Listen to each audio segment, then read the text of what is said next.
ಚಲಿಸ್ತಾ ಇದ್ದ ಕಾರು ಮತ್ತು ಬೈಕ್ ಮೇಲೆ ಭಾರೀ ಗಾತ್ರದ ಮರವೊಂದು ಬಿದ್ದಿದ್ದು ಸವಾರ ಹಾಗೂ ಕಾರ್ ಡ್ರೈವರ್ ಕೂದಲೆಳೆಯ ಅಂತರದಲ್ಲಿ ಪ್ರಾಣಾಪಾಯದಿಂದ ಪಾರಾದಂತಹ ಘಟನೆ ಉಡುಪಿ ತಾಲೂಕಿನ ಬ್ರಹ್ಮಗಿರಿ ಅಂಬಲಪಾಡಿ ರಸದತೆಯಲ್ಲಿ ನಡೆದಿದೆ.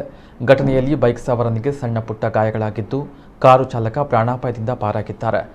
ಘಟನೆ ನಡೆದ ನಂತರ ಬ್ರಹ್ಮಗಿರಿ ಅಂಬಲಪಾಡಿ ರಸ್ತೆ ಸಂಚಾರ ಸ್ಥಗಿತಗೊಂಡಿತ್ತು. ಸ್ಥಳಕ್ಕೆ ಟ್ರಾಫಿಕ್ ಪೊಲೀಸರು ಆಗಮಿಸಿ ಪರಿಶೀಲನೆ ನಡೆಸಿದ್ದಾರೆ.